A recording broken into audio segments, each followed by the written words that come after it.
News this morning, though, that we did cover in the newsletter is about how we're now seeing U.S. weapons making their way into Russia. Follow me on this one. U.S. weapons now making their way into Russia. How exactly is this happening? Oh, because we pumped the Iraqi government full of them. Yeah, this is amazing. And then they said, we got enough. Do you want some? Now, Iran supports Russia in this conflict. And so new reports now are saying that they have sort of made their way through smuggling channels. I'm not sure how much that needed to be underground because it is pretty overt that these countries support Russia. Absolutely, they are. So how is this flowing, right? The Guardian reporting tonight. Again, this comes from The Guardian. And Russia using weapons smuggled by Iran from Iraq. Oh, I think we lost him again. Yep, lost him again. But yeah, I mean, this is like, it shouldn't be surprised that this is what happens. I mean, we look at all the weapons that we left in. Where did we just leave a bunch of weapons when Afghanistan? Yep. Like these weapons got to go somewhere, and if they have a way that they can sell them and make money. Yeah, I mean, we've never cared about this because like we don't care if Russia and Ukraine are fighting each other with our weapons, we're still making the money off the military-industrial complex. So we don't care who uses our weapons against who, as long as they don't use them against us. Exactly. We're back, guys, I think. Welcome back. Yep, Thank you. back. Okay, sorry, let me take two. Yes, you're right. Afghanistan is the place where we just left our weapons before. So we're like kids that don't pick up our things. Like Crimson in our chat says, this is nuts. Yeah, it's absolutely nuts, right? So we funneled billions upon billions of dollars of weapons into Iraq, right? 19 years now. Think about that invasion going after weapons of mass destruction, and think about the amount of vehicles and all sorts of guns and armaments and anti-aircraft batteries, on and on and on, right?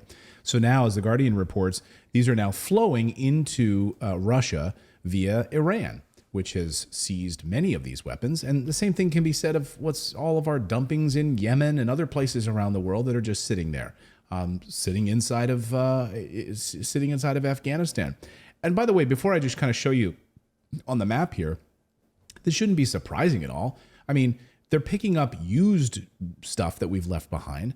But just think about all of the weapons they're already finding that are being used in this war to begin with. It doesn't matter. They're buying them anyway. Well, so they're either buying them or they're picking them up used in other countries. A recent study showed that even in U.S. municipal police departments, up to 10% of weaponry just goes missing. Like they don't know what happened to it, right? But according to The Guardian, because Iraq has hosted U.S. and Western troops since the 2003 overthrow of Saddam Hussein, and the U.S. has trained and supplied various Iraqi army and special forces units to defend the Baghdad government against insurgencies, after 2 decades of war, the country is awash with weaponry. Awash with weaponry. That's someplace you don't want to live. If your country is awash with weaponry. No, what would I want to be awash with? Like, I'd like to be awash with chickens. Chickens. I'd like to be awash with pastry. Healthcare. Healthcare. Yeah. Education. Education. But maybe not weapons. So let me just show you on the map here. I got the pencil out here. Let me just show you what this looks like for those of you that are still wondering how the Guardian gets to this, right? So the U.S. decides, here's the U.S., okay? The U.S. invades Iraq, right?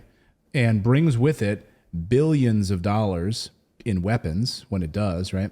And then leaves in what year did we leave? 2015, I guess, from Iraq, technically. I mean, we're still there. So. I mean, we're still there, but I mean, technically, if you look at the war years, I guess, if you want to say that, and we built a brand new embassy in there in the green zone, and just continue to funnel all sorts of resources. Well, Congress has not still declared an end to that conflict for soldiers to claim benefits, so I'm not sure. Okay, so we continue. The actual end. Yeah. Okay. So we continue then to funnel money in there. So then from Iraq, all that crap just sort of like sits there and just is growing, right? All of these weapons sitting there. And all of these like third-party contractors continue to It get looks like weapons. the Lorax, like we're growing It's a nice fuzzy. things. It's a fuzzy Lorax, is what it is. Maybe I should cover it orange, right? Can you just draw a gun or something or a bayonet? How about a bomb? How about a little bomb? Okay, here's a little bomb. Okay. There's a little, or it looks like a cherry. So that's all in Iraq sitting there. And then over here is Iran, right?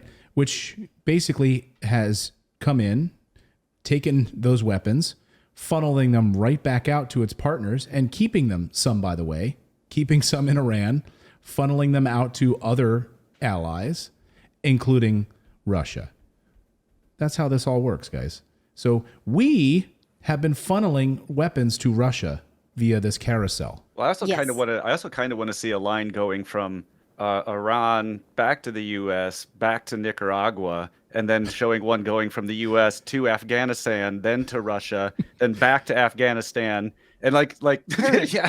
I mean, are you following me here? Like, maybe supplying everybody with our weapons during their war isn't the best policy.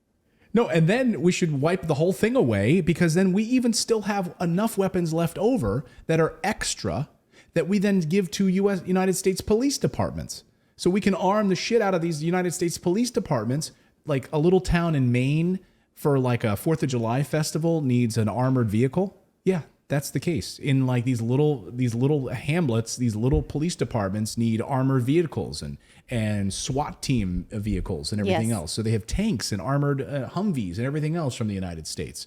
Thank you, taxpayers, for your $813 billion that have gone to fund all of this crap. I mean, we don't learn. No, we don't learn. And Well, we do. we do. They don't. Yeah. Right. And we and just now- keep putting them right back in there.